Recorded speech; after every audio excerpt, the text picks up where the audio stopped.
Anyway, our last speaker here before we go on to the panel falls under the category of now for something completely different. Dr. Frank Bastain has been pursuing the angle of CWD from an entirely different perspective than all of our other presenters up to this point. And being the fair-minded people that we are, and we like to open ourselves up to different ideas and different discussions, we decided that we would bring Dr. Bastain up. And I guess it's not so much that it's a matter of bringing him up, it's a matter of bringing him home. He's currently residing in the nice, warm, sunny state of Louisiana, but he's originally a prairie boy from North Battleford, so he's near and dear to all of us because all the prairie boys have to be successful and leave home in order to achieve success and then come back. Anyway, Dr. Bastain's going to give us his presentation on what he believes is the real cause of CWD, and it's going to be interesting and food for thought for all of us while we're going through the rest of the afternoon. So with that, I'll give you Dr. Frank Bastain.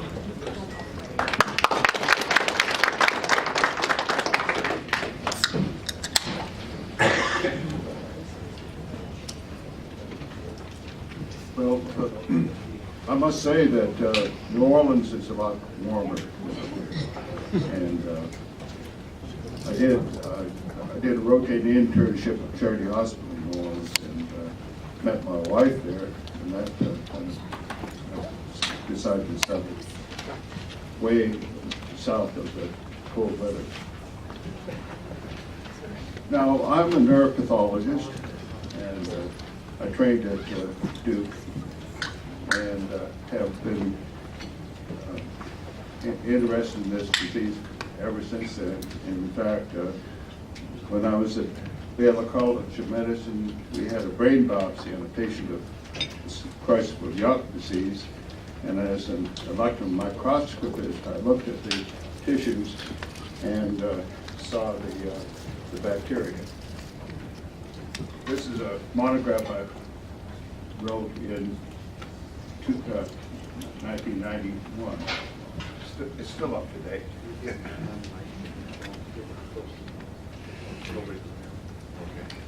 Now, you see multiple pictures of the distribution of CWD.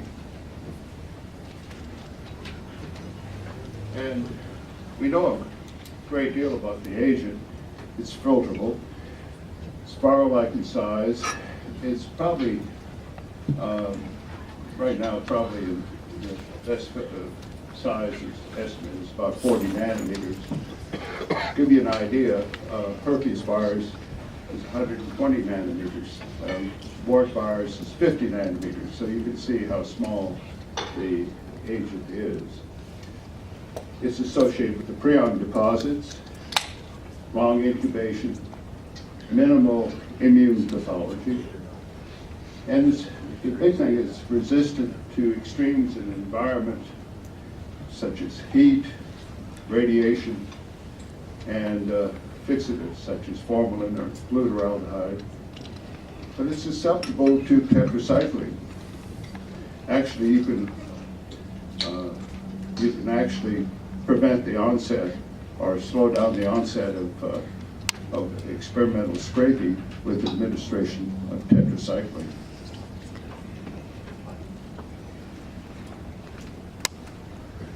Now, what I'm going to talk to today is the association of Spiroplasm with the chronic wasting disease and the other TSEs.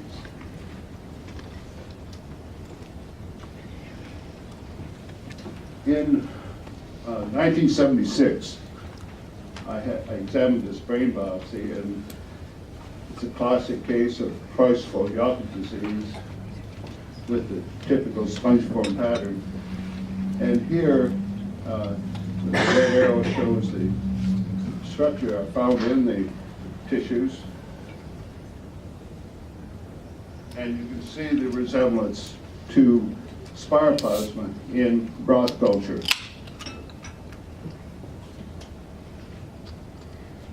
Now,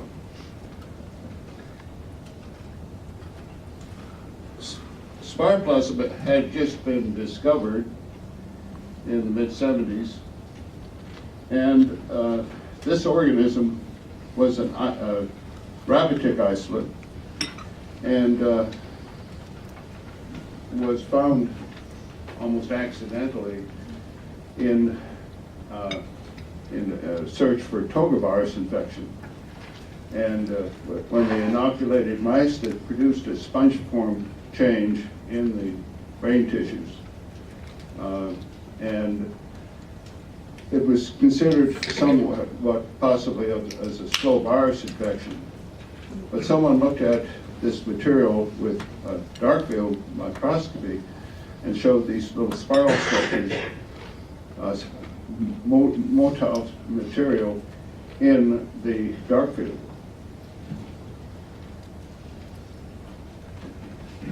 Now here's a pellet to the left, to this, my side, I'm sorry,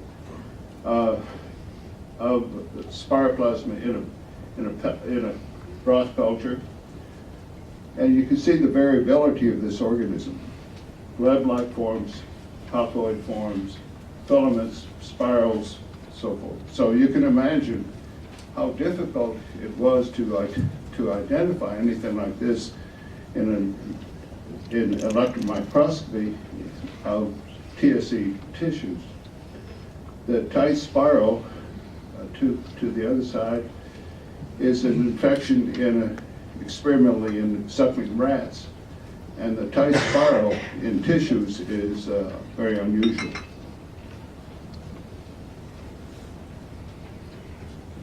These are complex organisms.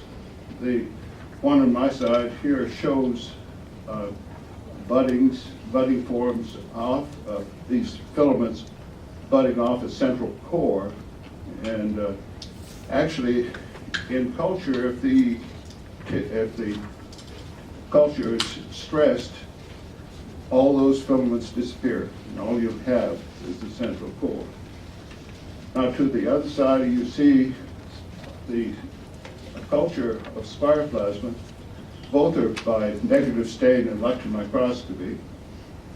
And you can see most of the filaments are about 100 nanometers in diameter, but that collection in the center measure only 40 nanometers in diameter. So, and with the very dense nucleoplasm.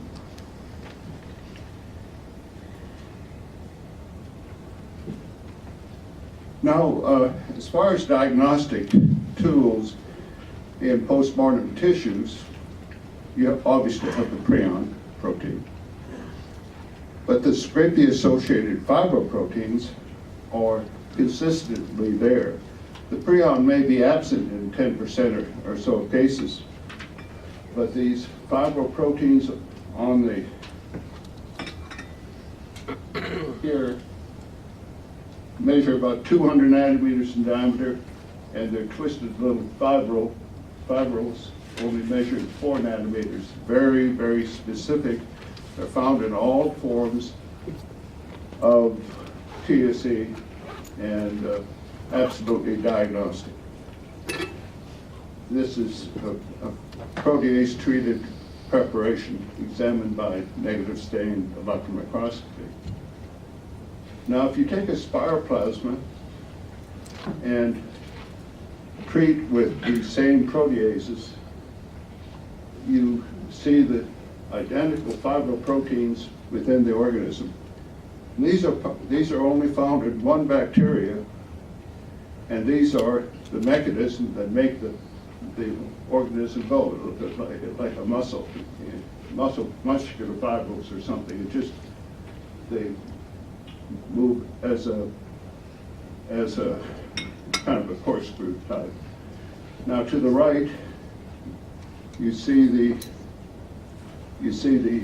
Western blot, and this Western blot is done with of these preparations with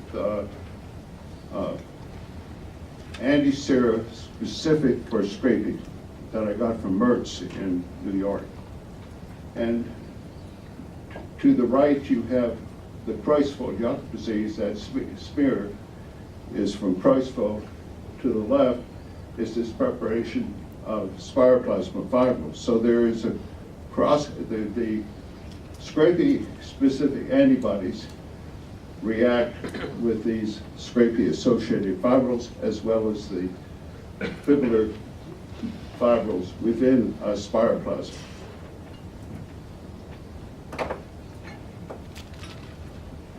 Now, Terry Spraker provided me with some CWD material, brain and lymph node, when I was at University of South Alabama. And I also had Creutzfeldt-Jakob disease material, being I was a neuropathologist and I had that available. And I also got some scrapie material from the Washington State, Dr. O'Rourke. And these are Western blots. Actually, this is a southern blot. Basically, what is done is you run a PCR, and then you hybridize the PCR product, and so you get these bands. These are 7 cases of CWD reacting to specific primers for spiroplasm. These are 7 negative deer, and these are just housekeeping genes, just to show you that there's adequate DNA in both. And we also did a sequence as well. I'm sorry.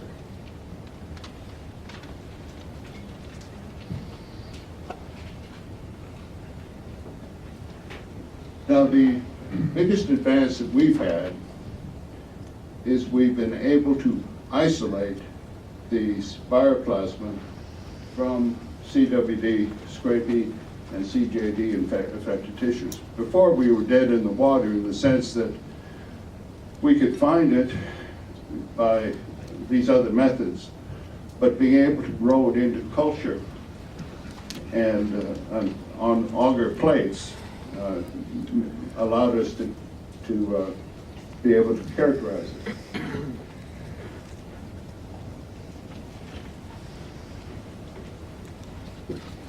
For a long time, we've been able to culture it in the standard SP4 broth, and but it would not propagate. And here's a by negative stain,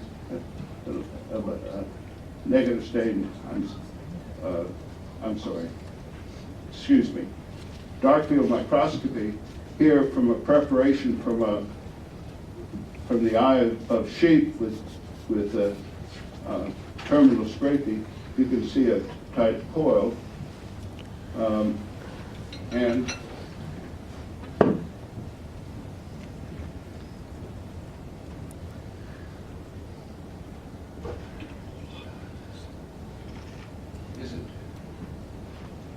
this is a movie. It should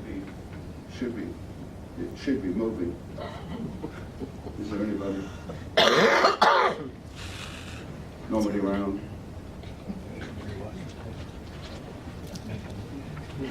Can we make it work?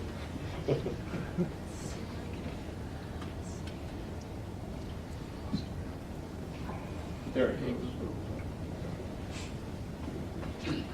So this is a isolate that we've grown out of CWD, and these are the organisms in the preparation.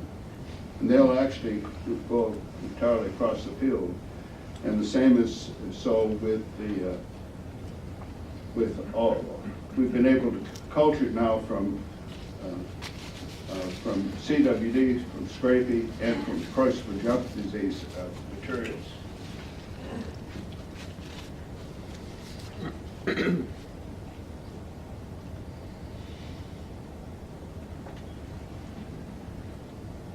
There's a complex one. You can see the central core, and there's a couple of buds on the coming off it. And this is typical to see these complex forms of the organism. Now, the organism also produced colonies on auger plates. And these colonies are typical. They're subsurface colonies that grow into the auger and essentially diagnostic of spiroplasm. Now, here is an isolate from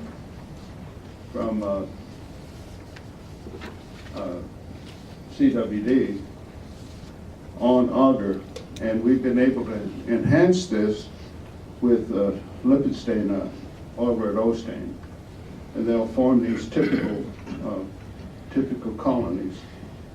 But it also allows us now to check the susceptibility of this organism to a variety of chemicals, etc. Now, what we did here was to determine exactly what's in those colonies.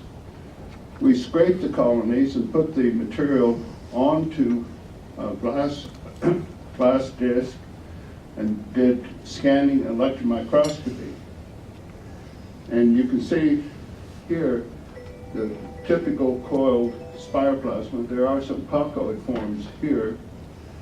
And here's a big clump of coiled organisms that has come out from one of these colonies. So it's typically a spiroplasm.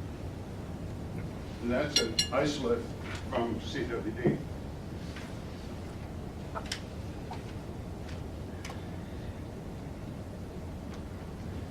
This is Spiroplasm mirum. It's not the isolate. Was inoculated intracerebrally into a deer, and at about 4.5 months developed this classic pattern of the clinical signs of CWD. You can see the bruxism on look at the jaws. Notice the repeated movements of the jaws. That's bruxism, and it's related to involvement of the nerve stem.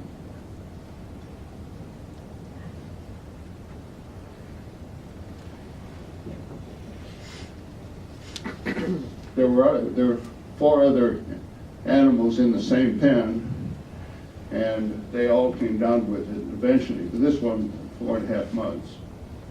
But until they came down, they all looked absolutely normal.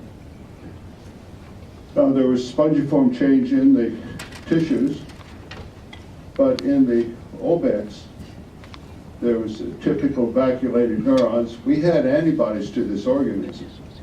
This was the Spiroplasm mirum. And by the way, Spiroplasm mirum is not the cause of CWD. Emphasize that. It's immunologically distinct from the isolates I've been getting, but it produced this pattern. But this brown stain is immunocytochemistry showing the presence of the bacteria within the neuron. We also showed by electron microscopy the presence of the bacteria in those obex neurons.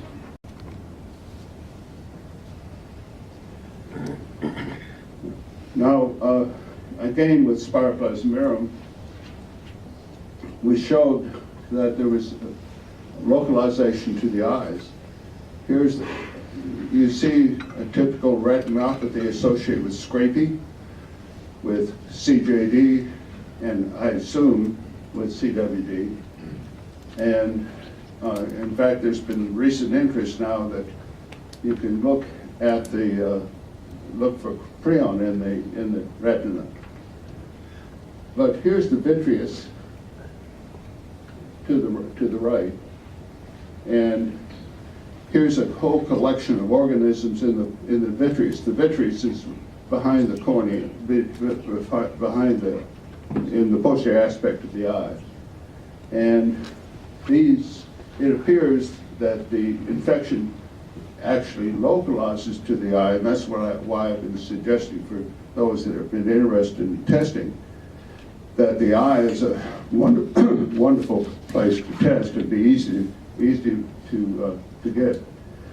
Now there's been iatrogenic spread by corneal transplants in humans, and here's the posterior aspect of the cornea. Here's the posterior membrane. Here's the endothelial cells, and look at the bacteria within the corneal endothelia. I think this is the mechanism of spread in corneal transplants. Dr. Bastain, what does SMCA stand for again? Pardon? What does SMCA stand for again, please? SMCA? It's a spiroplasm mirror from the rabbit tip that I was using in the laboratory. Thank you. Now, this was a very exciting study. We isolated the Spiroplasm isolate from CWD and scrapie using passage in embryonated eggs. And you can see the organism by dark field microscopy, and in the broth culture. But as I say, it did not propagate in that preparation. But basically, we were able to inoculate it into sheep and goats. And in the sheep and goats, they were killed at 12 months. We should have kept them for another year maybe. But basically, here's the obex in these animals. This is a typical classic scrapie neuron in the obex lesion in scrapie sheep. But here we have lesions in sheep, and we saw these lesions in both scrapie and CWD isolates.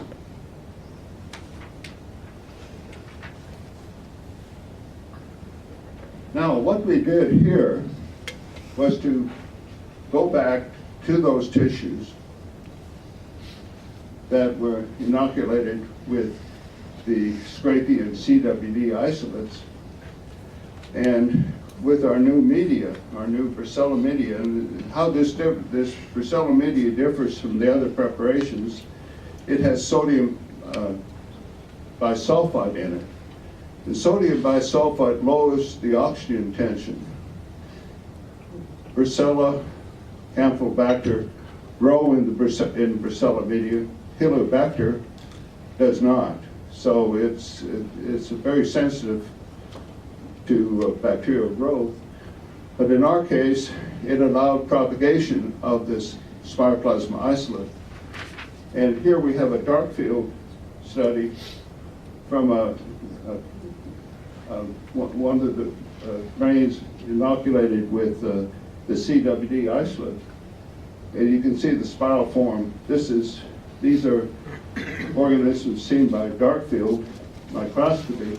And here we have an organism seen in the same preparation by negative stain electron microscopy.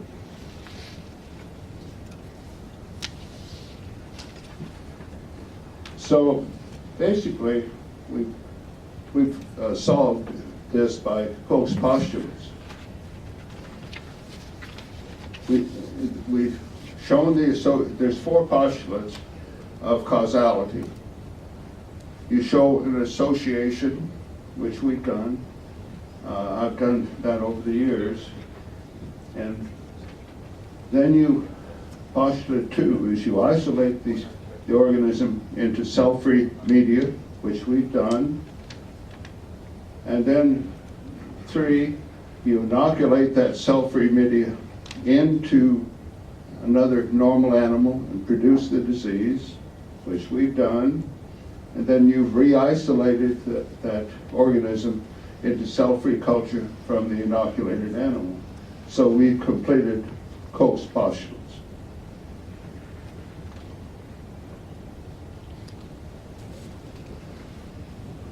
Now the isolate will grow in tissue culture.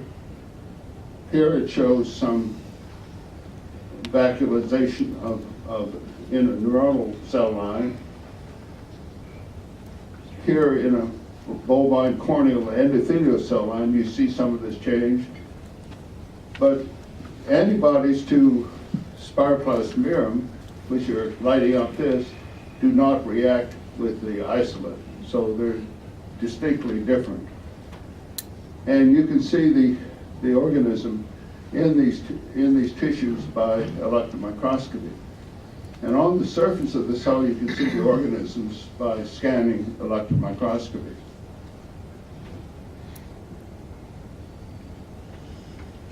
And here, in the cell line infected with the CWD isolate, you can see the organism by electron microscopy in the material.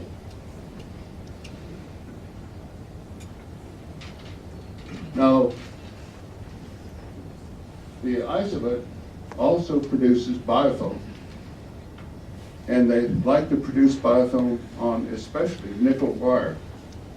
And of course, that makes sense because of the surgical instruments are stainless steel, which has a large component of nickel. And here's a normal wire. This is all scanning electron microscopy. Here's the normal surface, and here's an enlarged portion of the wire with the biofilm on the surface. What happens is the organism, I'll show it in the next slide, embeds itself on the wire, and it also does this on mica, which is a clay similar to clay. And here's some of the organisms, but they coat themselves with a polysaccharide material. This is again scanning electron microscopy, and you wonder, this is a Wallace bacteria, how it would survive in nature. It creates its own little condominium with this ability.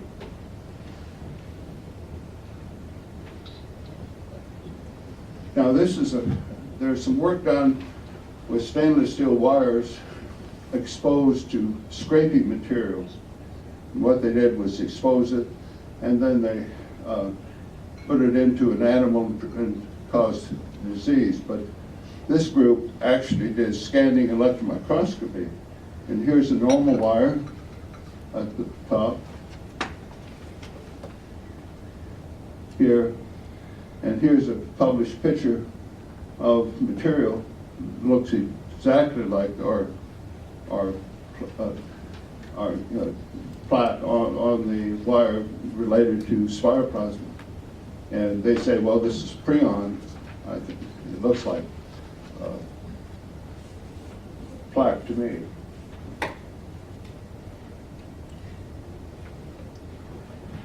And what's on the wire is viable. We've taken the wire, washed it off, and laid it on agar. And you can see the organisms forming colonies growing into the agar off the wire. Here's a normal wire for comparison.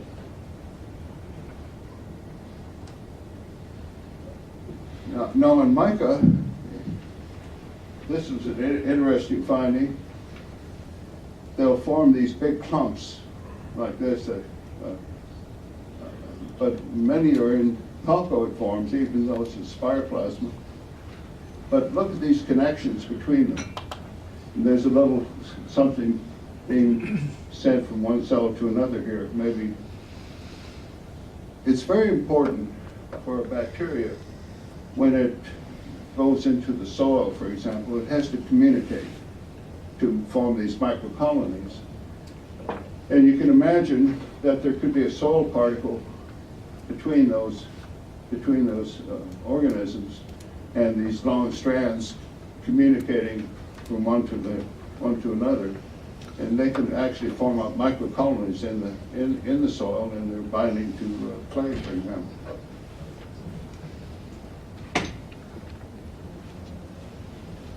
So, what do we want to do? Well, first of all, we want to show the relationship to the prion amyloid protein. And there's some interesting work done by a group at Chapman in the New York area, who's shown that a variety of bacteria that form biofilm will produce a bacterial amyloid, a fibrillar material, that they use to attach to a cell surface. Well, he's shown that these bacterial amyloids will interact with host proteins and cause misfolding. And that could be the mechanism involved. And I have a couple ideas as well on other possibilities. Now, since we have this organism in culture, and by the way, the pellets do not contain any prion. We can get the complete genome. We can develop specific diagnostic tests using those sequences. We can determine strain differences, and from this morning, it was interesting that was presented that there are differences between European and American CWD. So that's going to be interesting to determine the difference between those organisms that we'll be able to grow. By the way, you can grow them out in 100% of cases. We eventually may look for a toxin. That's a possibility. We're testing chemicals, physical extremes. You can boil this organism in culture. I mean, just a bare organism, you can boil it for an hour, doesn't kill it. You can treat it with the radiation, doesn't kill it. You can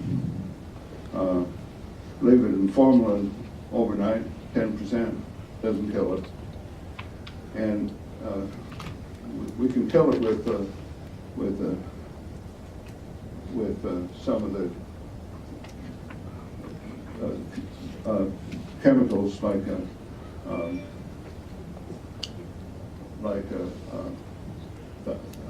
thiocyanate preparations. And by the way, that maintains the immunogenicity of the organism. And I think this all explains how the prion theory came about. Back in the 60s, we had this evidence of extreme resistance. And a mathematician actually came up with the idea that it couldn't be a bacteria or a virus because it had to be a protein. And forgetting past year's work. But anyway, we're off and running for the past 40 years with that prion concept. But the fact that we've shown that this bacteria can be that resistant is kind of fits what the whole process. We want to develop animal tissue culture models. Actually, we want to get into making tests and vaccines, and we need to validate that. We need to determine the distribution of the organism in the organs, urine, blood, so forth, and feces of animals. I essentially have a live test in a sense, because we can take the material and put it in Priscilla media, grow it, and then put it in an agar place in the form of colonies. And it would work as a live test. But we can do much better. Since we have the organism, we can make antibodies, and we can make an ELISA. I'm looking to make a diagnostic test for hunters, a little lateral diffusion test where you can put a drop of blood on this, and instantly you know whether it's positive or negative.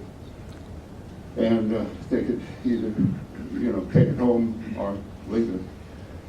And also, it's possible this could be an epidemiological tool. You get a lot more information from the hunters by them using this test out in the wild.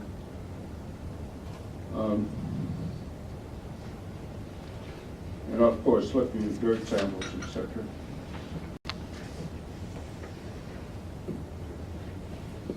Now, where we want to go is diagnostic tests, and obviously want to study the epidemiology. Remember, these are phytopathogens, so they can infect plants through the roots. And the chemistry of the grasses, for example, is very similar to the oxygen tension in the Priscilla medium. So we want to therapy options. These are all resistant to antibiotics, but surely to gosh, if we go in the right direction, I think somebody will come up with something that will kill it. And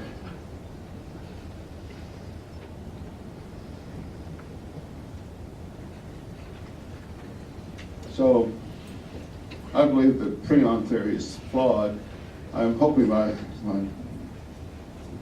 some of the other presenters really consider looking at this data, and because they could contribute a great deal to this whole thing, just looking at the involvement of this organism with the prion. And they could grow it out of their own material. So it's the breakthrough isolation has been the big thing, because we've been able to characterize it. And of course, you all know the CWD epidemic. Zoos are in trouble. They've got susceptible animals, including big cats, but also the government blocking borders has not allowed them to look into genetic diversity. But we need more labs involved. This has to be done by multiple laboratories.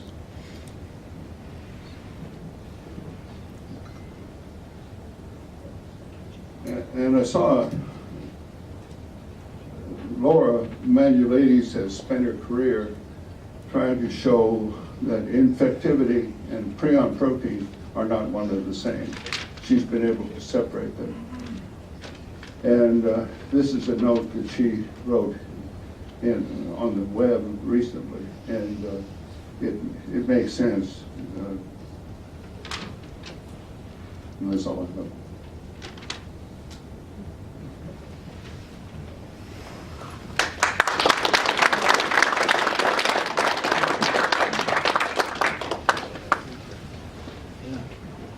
Questions? All I can say is we really need to go in another direction, and we can.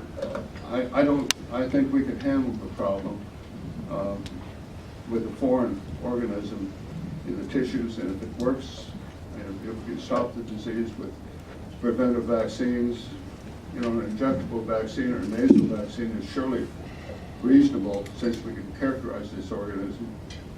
And oral vaccines and treating the wild animal in the wild may be a little more difficult, sure, but I'm sure some or one of you may come up with that answer.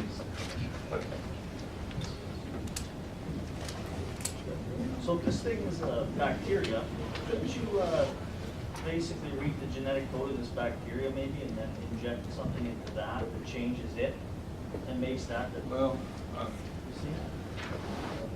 I think a long time before that, we can go ahead and probably try to prevent the infection and kill it. But I'm sure that's possible, and will be done. David.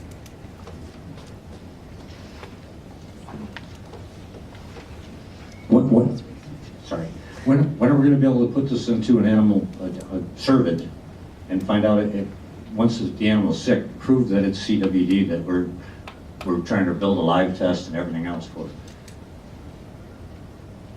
Well, you know, this is an isolate from CWD, and as you can see, the Spiroplasm caused a remarkable similar disease. But yeah, there's a lot of work that has to be done. But what I'm interested right now is to develop animal models to test our vaccines and our tests and diagnostics. You know, human Creutzfeldt-Jakob disease, there's no test today. There's no test for CJD. And CJD is a death sentence. If you're diagnosed, you're gone. Why is that necessary? Because basically, if it's a bacterial disease, we should be hitting these people with antibacterial treatments. There's a lot of new ones out with phage therapy and so forth, and it shouldn't. I think things should be turned around. You don't think we should infect the deer with it before we just try to come out with a I'm live sorry? test? You don't think we should infect the deer with it and test them for CWD before we? Well, we've infected sheep and goats. Yeah, sure, why not?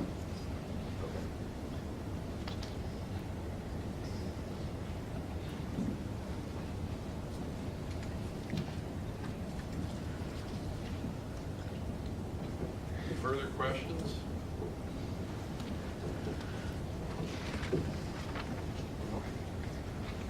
I saw in the media.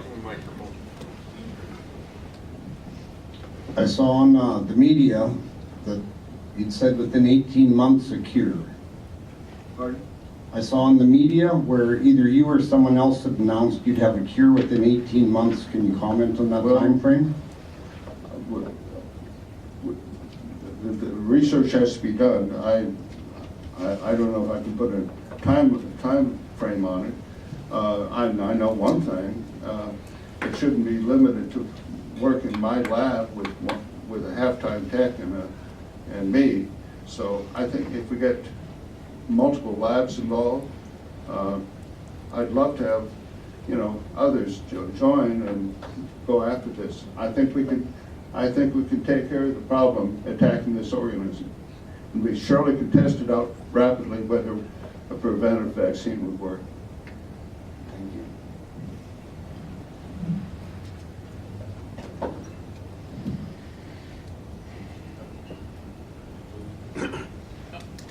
Bentley? Yeah, why is it you've got no support for this theory? Well, let's put it this way. If it wasn't for the CWD epidemic, it would have died on the vine, and we've been dealing with prions for the next 300 years. I really believe that. There's no support by the NIH, zero. And, you know, it's just the way the grants are handled, I think.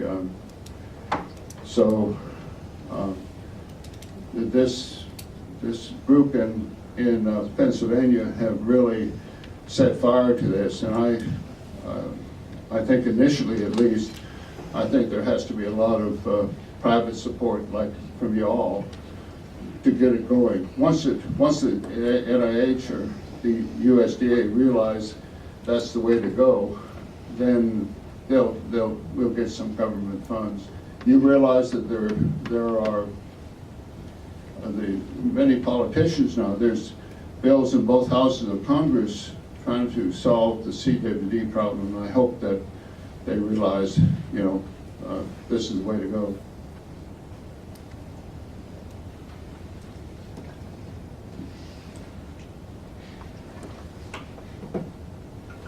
questions? Okay, well, Frank will be available in the panel for anybody that thinks of anything afterwards, so let's give them a hand for.